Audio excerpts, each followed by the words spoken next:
Y como les decía en el inicio, a nosotros nos gustaría, de repente nuestros sugieres se van a poder acercar a usted al final y poder entregarle un pequeño formato que hemos hecho donde se explica el problema del hombre y la respuesta de Dios al problema del hombre, que nos encantaría realmente de que usted pueda entender, pero para poder entenderlo nos encantaría que usted pueda escucharlo de alguien que se lo pueda enseñar. Igual se puede llevar este material, pero sí nos encantaría de que usted pueda participar al final de la reunión, de poder entender lo que es el Evangelio, que no tiene nada que ver con religión, no tiene nada que ver con sistemas religiosos. Ciertamente usted está hoy día en una iglesia, esta es una iglesia cristiana, se nos denomina Iglesia Cristiana Evangélica, pero somos totalmente cristocéntricos aquí, y el único objetivo es que usted pueda tener una comunión con Dios, y a eso queremos llevarle. Y le damos la bienvenida a los que vienen por la primera vez, y a los que ya tienen tiempo también quiero que puedan llevarse este material y que puedan leerlo, estudiarlo, desarrollarlo, meditarlo, darle vueltas de una manera continua. Hoy yo quiero traer un mensaje de la palabra de Dios que vino a mi corazón. Justamente compartíamos con algunos de los ministros acerca de este tema. Es acerca de la parábola de la fiesta de las bodas. Y ciertamente cuando menciono bodas, por ahí se encienden algunos corazoncitos, porque de alguna u otra manera es uno de los anhelos de cada persona cuando se enamora, aunque en nuestro tiempo no son muchos los anhelos que hay, pero yo sí invito a que anhelemos, porque las bodas es una representación de algo muy poderoso y simbólico que Dios nos ha dado. Él es el que pensó en la primera boda, en el primer matrimonio, cuando puso a Adán y Eva. Él es trayendo a la mujer al hombre y la presentó. Amén. Ahora, pero yo quiero hablar acerca de la parábola de la fiesta de las bodas que se menciona en Mateo 22, pero voy a leer ese verso porque me interesa que usted pueda entender lo que este verso dice. El Señor dice: no retarda su promesa, según algunos la tienen por tardanza, sino que es paciente. Diga conmigo, paciente. Dice, para con nosotros, no queriendo que ninguno perezca. Acá Dios está diciendo que va a haber un grupo de gente que van a perecer, o sea, que van a ser de alguna manera destruidos, sino que todos procedan al arrepentimiento. Pero no podemos entender lo que es arrepentimiento si no entendemos lo que eso realmente significa y representa. Y yo quisiera llevarlos acerca de esta parábola de las bodas para poder entender un poco mejor. Así que Dios siempre en su palabra nos ha hablado por medio de parábolas. Usted se preguntará, ¿qué es una parábola? Ay, pastor, yo ya sé que es una parábola. Igual te lo voy a decir otra vez. Amén. Es una narración ficticia, terrenal, que busca establecer una verdad celestial para poder ayudarnos a entender un significado de lo que Dios quiere decirnos. El autor de las parábolas es nuestro Señor Jesucristo, y Él, a través de las parábolas, lo que buscaba era que la gente entienda el plan de Dios, el reino de Dios, que pueda entender las cosas de Dios de una manera muy contextual, de una manera muy cotidiana, de una manera práctica, sencilla. Pero los discípulos en algún momento le dijeron: Señor, pero ¿por qué le hablas en parábolas a la gente? O sea, ¿por qué tú hablas en parábolas? Y Él respondió, y eso está en Mateo 13, del 11 al 12, para los que toman nota, porque siempre hay aquí algunos hermanos que siempre están tomando nota, porque les interesa seguir aprendiendo acerca de la palabra. Y dice que Él les dijo, ¿no? Él respondió: porque a vosotros os es dado saber los misterios del reino. Qué lindo, ¿verdad? Dice que Dios habla por parábolas, pero a sus discípulos, porque le está hablando a sus discípulos, dice: a vosotros os es dado saber los misterios del reino de los cielos. ¿Cuántos saben que Dios ha revelado el reino de los cielos? Lo ha revelado a través de su palabra. Amén. Ha revelado lo que Él necesita revelar. ¿De acuerdo? Lo que nosotros necesitamos saber acerca de ello. Pero luego añade y dice, mas a ellos, refiriéndose al resto, al resto de las personas, en este caso estaban ahí fariseos, gente que lo seguía también a Jesús, mas a ellos no les es dado, dice. Porque a cualquiera que tiene se le dará y tendrá más, pero el que no tiene aún lo que tiene, le será quitado. Entonces vemos dos intenciones en las parábolas. Inicio con el concepto de lo que es una parábola para poder entender lo que vamos a ir leyendo. La primera intención es instruirnos. Amén. Dios quiere instruirme. Diga, Dios quiere instruirme. Así es. Y Dios quiere que nosotros podamos entender con claridad la palabra. Pero a sus enemigos, es decir, había un enemigo, bueno, existía así, porque ya está sido derrotado, un enemigo que estaba continuamente también siguiendo los pasos de Jesús, y era Satanás, pero él no es físico, él es un ser espiritual. Pero él confabulaba alrededor de un equipo de gente que el enemigo usó en ese momento. Y la parábola para ellos tenía la intención de confundirlos, es decir, de que ellos no pudiesen entender. Porque Satanás no sabía, si él hubiera sabido desde un inicio para qué vino Cristo, jamás lo hubiera crucificado. Por eso él hablaba por parábolas para confundir, pero porque el enemigo del hombre, por si acaso, no es otro hombre, aunque siempre nuestros enemigos se levantan a través de personas. Muchas veces el enemigo que está detrás del hombre siempre es espiritual. Es Satanás y todas sus huestes de demonios. Bueno, por eso es que 1 Corintios 2:14 nos enseña y dice que el hombre natural, dice, no percibe las cosas que son del Espíritu de Dios, porque para él son locura. Y no las puede entender porque se han de discernir espiritualmente.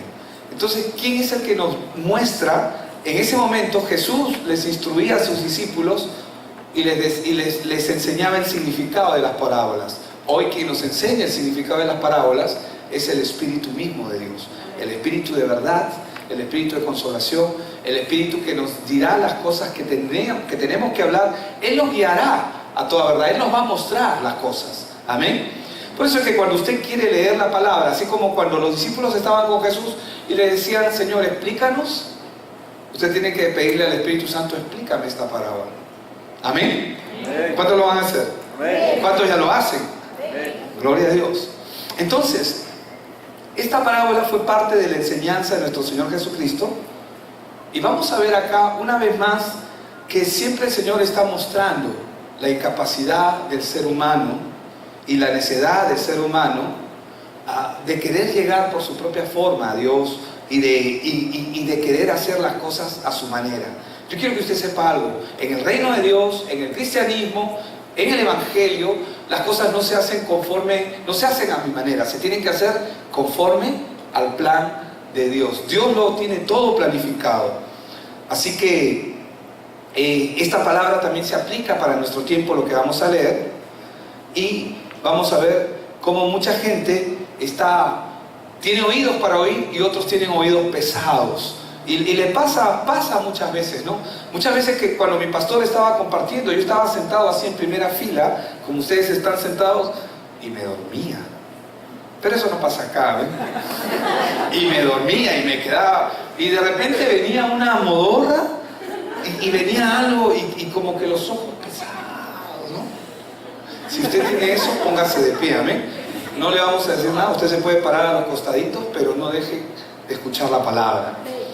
Y me dormía. ¿Por qué? Porque el enemigo no quiere que escuchemos la palabra, porque sabe que si usted conoce la verdad lo va a hacer libre. ¿Pero libre de qué? Si yo me siento libre. No, eso es lo que tú crees, eso es lo que a ti te parece.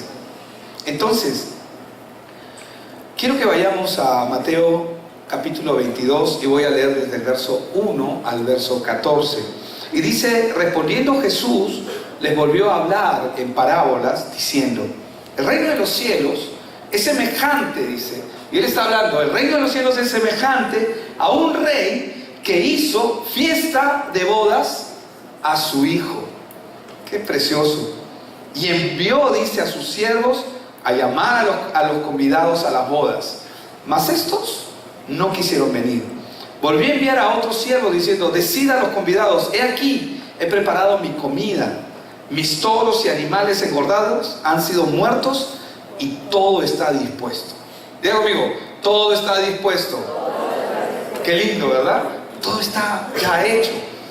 Venid a las bodas. Es el llamado que Dios hace. No, venid, vengan. Está llamando a los invitados: venid a las bodas, dice.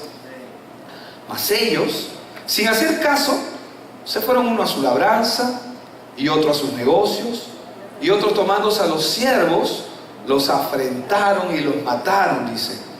Al oírlo el rey se enojó y enviando sus ejércitos destruyó a aquellos homicidas y quemó su ciudad. Entonces dijo a sus siervos: las bodas a la verdad están preparadas, mas los que fueron convidados no eran dignos. Wow. Y pues a la salida de los caminos y llamad a las bodas a cuantos halléis. Y saliendo, los siervos por los caminos juntaron a todos los que hallaron juntamente. ¿Qué dice? ¿Qué dice? Malos y buenos.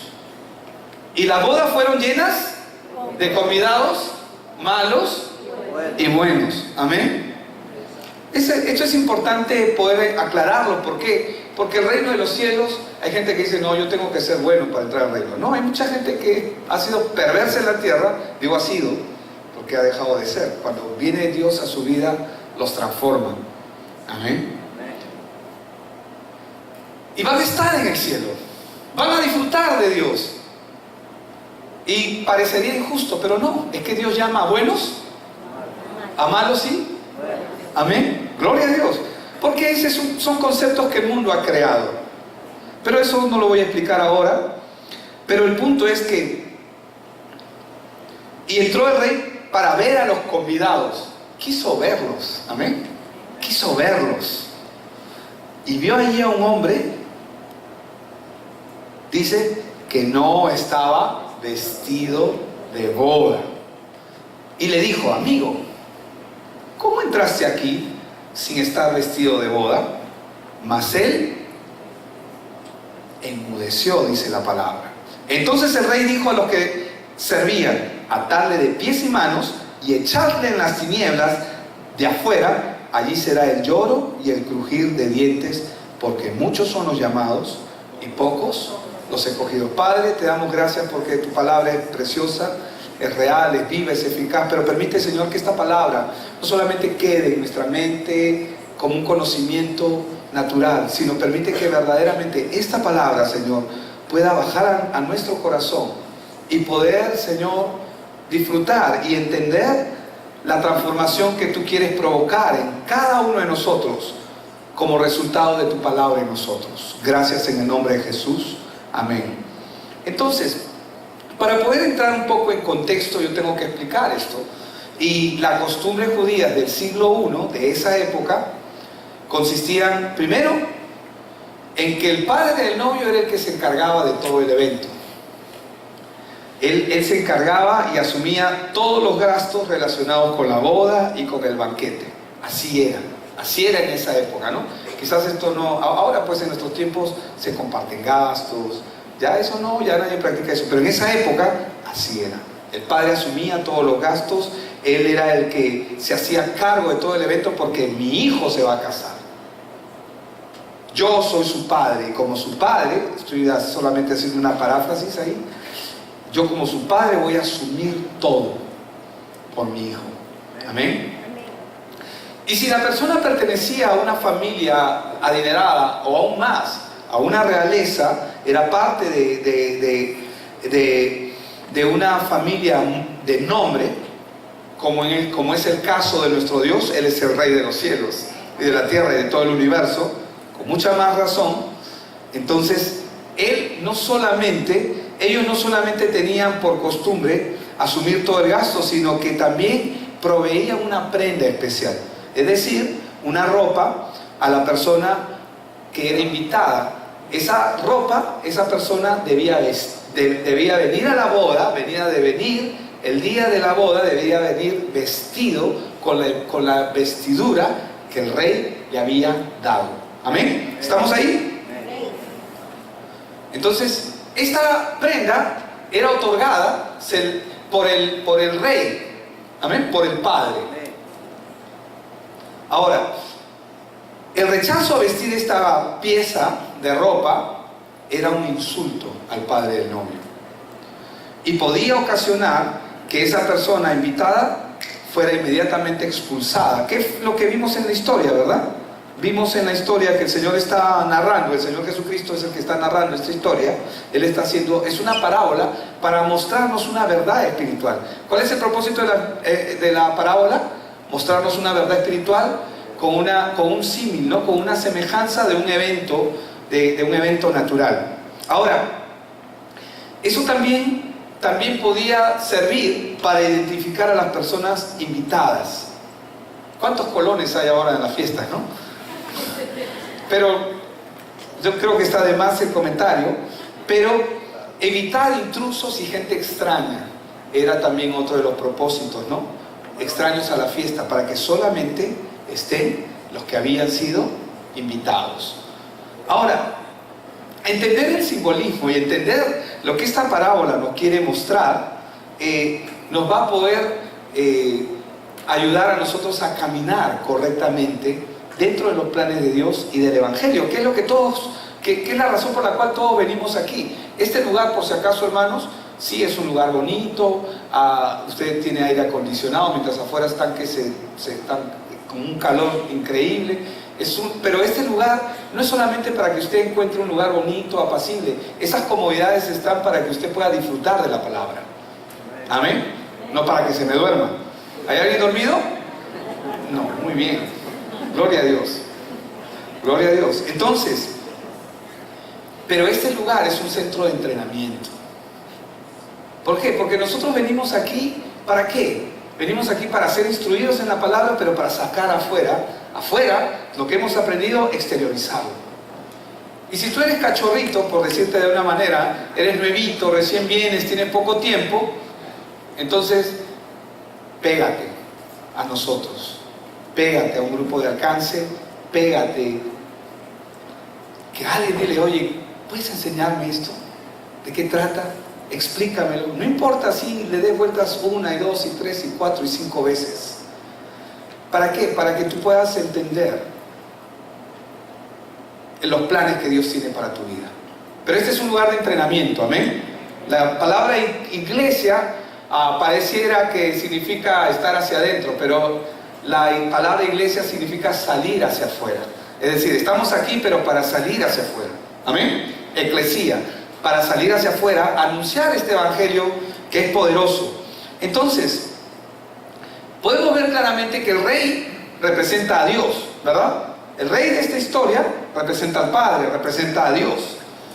Y su hijo es Cristo, ¿verdad? Él es el que va a ser, él es el de las bodas. Y vemos acá que hay personas que están invitadas. Personas que están invitadas.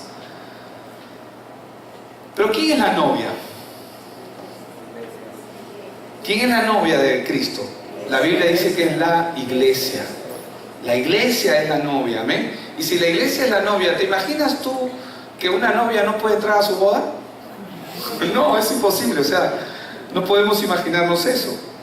Porque una novia no puede ser no invitada a su boda. Lo cual nos muestra un poco más de profundidad. Y yo voy a ir explicando, no todo, pero voy a ir explicando algunos detalles que son importantes, que tienen que ver, que están relacionados con los invitados. Entonces, vamos a ver un poquito qué es lo que Dios nos quiere mostrar aquí. Vamos al verso 8 del capítulo 22. Entonces dijo a sus siervos: las bodas a la verdad están preparadas, es decir, están listas, ¿no? Mas los que fueron convidados, dice, no eran dignos. ¿Por qué no eran dignos? ¿Qué es lo que nosotros vemos en la historia? Vemos en la historia que ellos rechazaron, ¿verdad? Rechazaron, no quisieron ir a la boda, rechazaron, no sabemos. Cada uno dice que uno se fue por sus negocios, otro se fue a hacer su trabajo, a continuar sus trayectos. Cada uno estaba viviendo su propia vida. Cada uno estaba haciendo lo suyo. Pero dice aquí que estos siervos no eran dignos, dice, no eran dignos. Entonces, si estos no eran dignos, tenemos que entender por qué no eran dignos. ¿Cuál es la razón por la cual ellos no pueden ser o no son dignos? Porque Dios ha provisto una única forma. Diga conmigo, una sola forma. Otra vez, vamos a entenderlo. Una sola forma. Dios ha provisto una sola forma de entrar al reino de los cielos. ¿Y cuál es esa forma, pastor? Lo dice ahí la palabra y lo enseña desde Génesis a Apocalipsis. La única forma de agradar a Dios es a través de la obra de Cristo. Cristo es, y Él es el Evangelio. Cristo es la única provisión que Dios ha dado para que el hombre llegue al cielo. ¿Qué significa esto? Significa de que en el mundo nosotros vamos a encontrar otras formas, vamos a encontrar otros caminos. No, sí, está bien, sí, nosotros también adoramos a Cristo, sí, también le oramos a Él, pero también oramos acá y también le pedimos a fulano porque Cristo debe estar muy ocupado, ¿no? No lo cargues con tanto. Imagínate, te escucha a ti y no, mejor hay que repartir el trabajo. No, la Biblia no dice eso, la Biblia no nos enseña eso. Lo que la palabra nos enseña es que Él es el único que puede ayudarnos. Todo lo demás que se añade alrededor de Cristo tiene una mala intención. ¿Cómo? Pastor, ¿por qué estás diciendo eso? Tiene una mala intención de desviarnos de Cristo. Porque Él es la provisión que Dios ha puesto. Entonces, si nosotros vemos en el contexto, Él está viniendo por su pueblo, por un pueblo que es judío. Él está dándole esta palabra acerca de las bodas, está hablando con un pueblo que está esperando el Mesías. Y el Mesías ya está con ellos, pero ellos no quieren aceptar, no quieren recibir que Él es la respuesta. Y es interesante porque dice que si nosotros leemos, y voy a retroceder un poquito,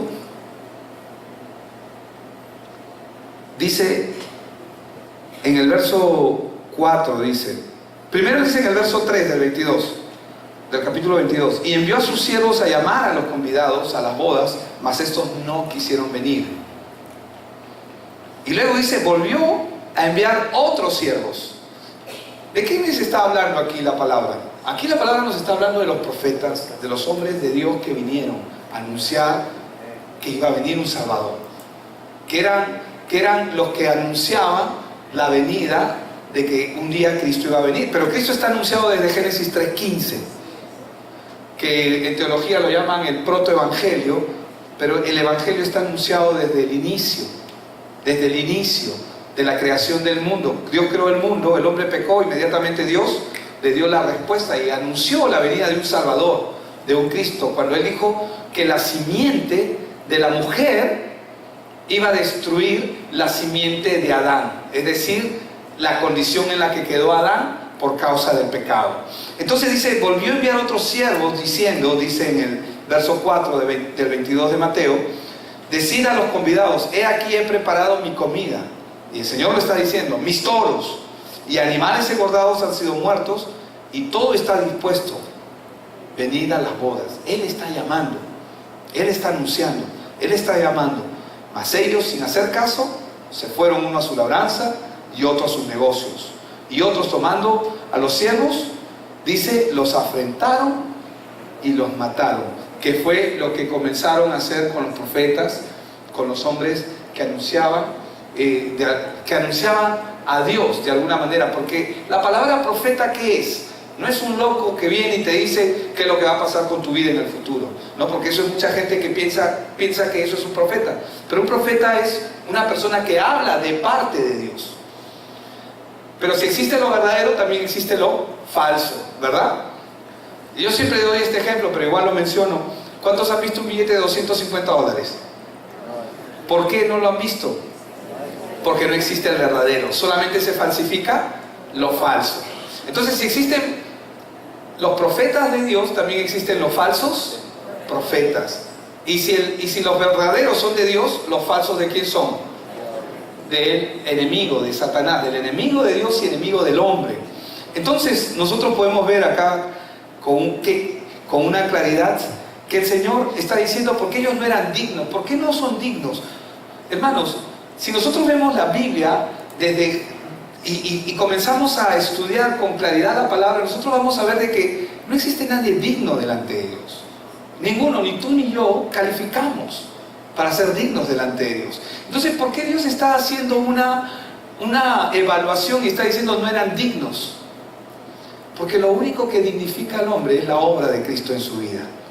Y si esa persona recibe la obra de su Señor, del Cristo, del Señor Jesús en su vida, inmediatamente se convierte en un digno.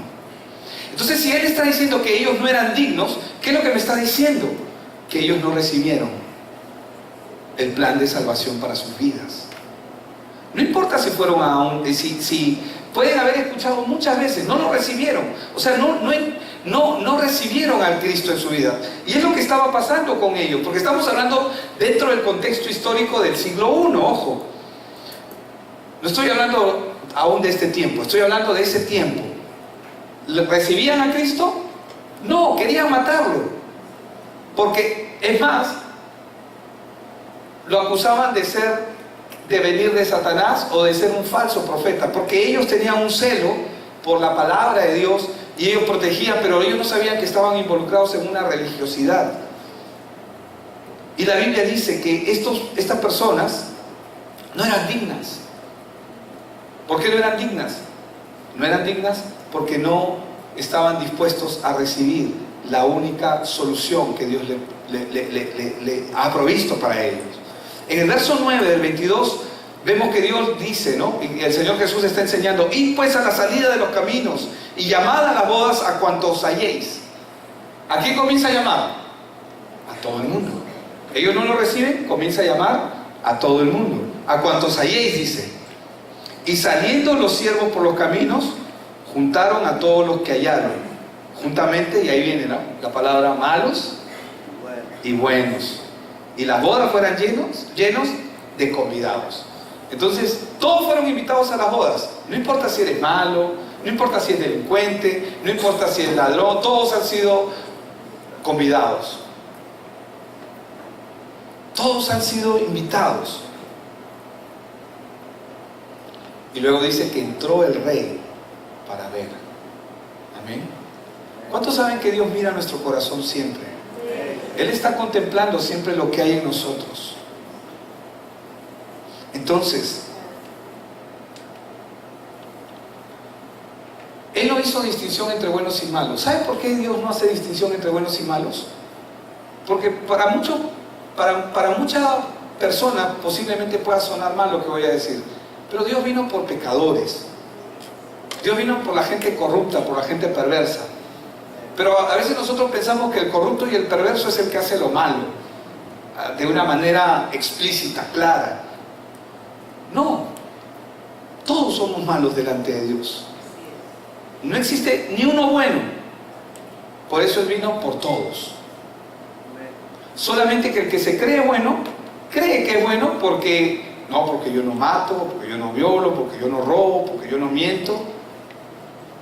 Pero tiene otras cosas ahí en su corazón que probablemente hace, y eso lo hace descalificar delante de Dios. Y quizás el problema no es tan grande como el problema que se puede evidenciar en una persona que posiblemente se evidencia porque es visible, ¿no? Este es un drogadicto, no, este es un ladrón, ¿no? O lo ves su cara nomás y ya estás agarrando tus cosas, ¿no? Guardas tu billetera, guardas tu celular. ¿A cuánto nos pasa? ¿Verdad? Y posiblemente tienen esa intención, pero el Señor vino por ellos también. Amén. Dios vino por ellos también, y por ti también. A ti que te crees bueno. No, es que, pero pastor, yo no robo, yo no mato. Sí, no haces eso posiblemente, pero haces otras cosas. No, pero ¿qué cosas? Bueno, tú sabrás. No me preguntes. Es cierto. Cada uno sabe cómo está su corazón delante de Dios. Amén. Entonces, Él no hizo distinción entre buenos y malos por una sola razón. Porque ser bueno o malo no es el problema. Ese no es el problema. El problema no es que yo sea bueno o que sea malo. Eso no significa de que ahora me voy a portar mal. Cuidado que te portes mal. Porque si te portas mal, la sanción va a venir sobre tu vida. Amén. ¿Cuál es el verdadero problema? El verdadero problema es que el hombre está separado de Dios. Y si está separado de Dios, no importa lo que el hombre haga, él no puede solucionar por sí mismo ese problema. Necesita que Dios lo cubra. Y esto es lo que nosotros vemos cuando Él está proveyendo de una vestidura. Los invitados fueron provistos de una vestidura. ¿Te imaginas? El que se prepara para las bodas, ¿qué hace? Por ejemplo, si a mí me invitan a una boda, obviamente preparo el terno, preparo la camisa, ¿no? Mi esposa va a estar queriendo que, no, llévame acá, llévame allá, necesito un vestido, ¿no? Bueno, eso no pasa con ustedes, ¿verdad? Pero ¿qué ocurre? Él salió, mandó a la gente, a sus siervos. ¿A qué los mandó? Los mandó a que llamen a todo el mundo. ¿Estaban preparados con sus vestiduras? No estaban listos.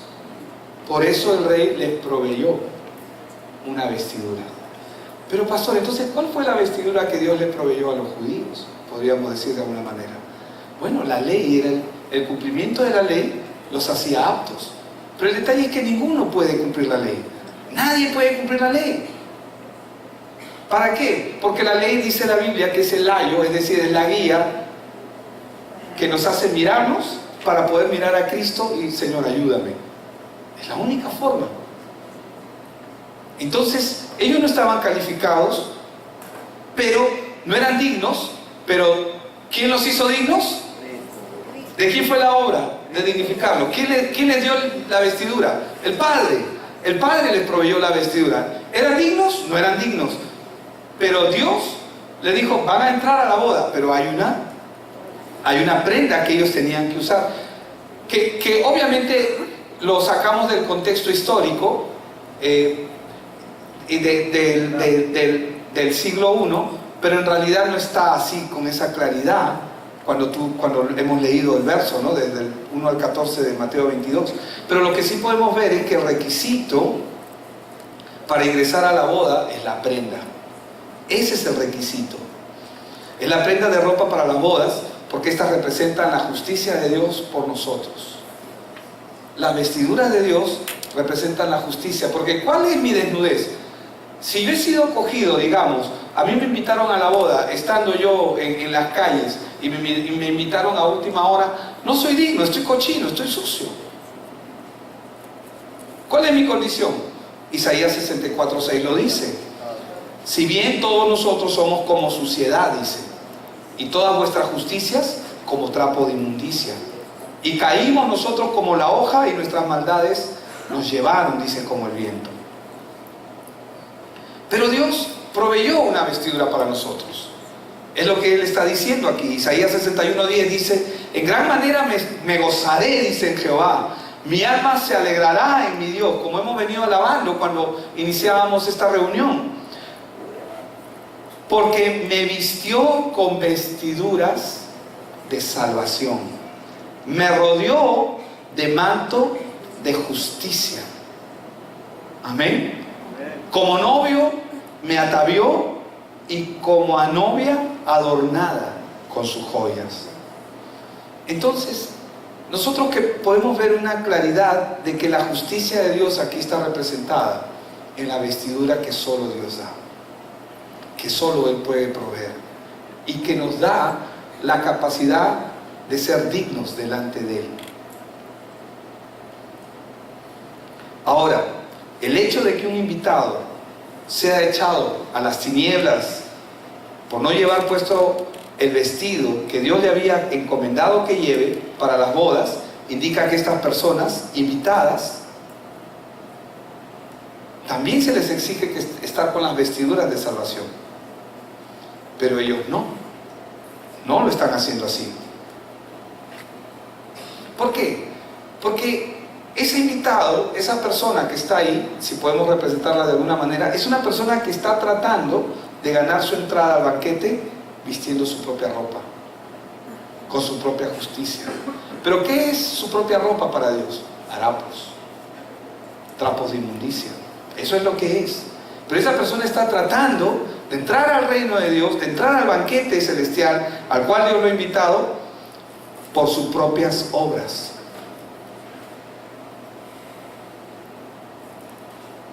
Por su propia justicia. Lo que nos muestra este verso, que esta persona rechazó la obra de Cristo. No dice la razón, pero rechazó la vestidura que Dios le dio, la única posibilidad de salvación para su vida, la única posibilidad de pertenecer, Él la rechazó. Un verso que siempre nosotros recordamos solamente para poder entenderlo, es Mateo 7, 21 al 23. No todo el que me dice Señor, Señor, entrará, dice, en el reino de los cielos, sino el que hace la voluntad de mi Padre que está en los cielos. Muchos me dirán en aquel día, Señor, Señor, y ojo con lo que dice, ¿no profetizamos en tu nombre y en tu nombre echamos fuera demonios? Tú no sales a la calle y ves a la gente echar fuera demonios. A ver, ¿quién sale de acá y te vas a encontrar en la esquina con alguien echando un demonio? ¿Dónde normalmente eso ocurre? En las iglesias. Pero acá está hablando de gente que va a la iglesia y que le dice, muchos me dirán, Señor, no profetizamos en tu nombre y en tu nombre echamos fuera demonios y en tu nombre hicimos muchos milagros. Y entonces le declararé, nunca os conocí, apartados de mí, hacedores de maldad. ¿Cuál era el problema de esta gente? O sea, ¿tenía o no tenía un problema? Claro que tenían un problema. Pero ¿cuál era el problema de ellos? Que no estaban con la vestidura apropiada. Cuando uno se quiere vestir a sí mismo y desprecia la vestidura que solamente Dios puede darnos, entonces esa persona va a entrar en un tema de conflicto, si podemos decirlo de alguna manera. A mí esto siempre, cada vez que veo la palabra, esto me lleva siempre a meditar, ¿no? ¿Cómo estamos delante de Dios? ¿Cómo está nuestra posición? Obviamente nosotros estamos bien delante de Dios, hemos sido llamados, Dios nos ha escogido, por su gracia es que estamos viendo las cosas como Dios quiere que las veamos. Pero ¿y qué del resto? ¿Cuál es mi responsabilidad en esta parte, pastor? Como miembro de la iglesia, como ministro de la iglesia, ¿cuál es mi responsabilidad? Llevar a la gente a entender cómo tienen que estar delante de Dios. ¿Cómo tengo que estar delante de Dios? Cristo me tiene que estar vistiendo. Yo tengo que estar continuamente. ¿Cuál es nuestra posición? Llevar a la gente a que entienda que sus vestiduras, que su justicia siempre es por Cristo. Él es el único que puede vestirnos. Amén. Y reconocer en nuestro corazón que desde el momento en que yo me desvío de la palabra, ¿qué es lo que va a ocurrir conmigo? Me voy a desviar de Dios. Automáticamente. Llevar a la gente a entender. Pero pastor, y cuando queremos compartir el evangelio a alguien que no conoce el evangelio y queremos entrar en conflicto, no, pero es que tú estás mal, ¿por qué estás adorando acá? No debes hacer esto. No, llévalos, enséñales el evangelio, muéstrales cuál es el problema real, porque cuando la gente conozca el problema real, automáticamente se va a separar de aquello que a veces nosotros queremos ayudarle a la gente a separar, que se separe. Sepárate del pecado, no hagas esto. Tú no puedes exigirle a alguien, tú no puedes exigirle a un manzano que da manzanas, dame mangos, jamás. Te va a dar siempre manzanas, a menos que su raíz cambie.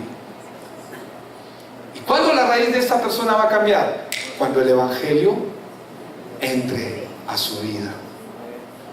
Amén. Él nos ha vestido con vestiduras de justicia, no por nuestras obras, sino por la obra, la única obra que Él ha hecho, la única obra que nos conduce al cielo, la única vestidura que nos permite estar delante de Dios y que nos hace aptos. Nos hace aptos. Amén.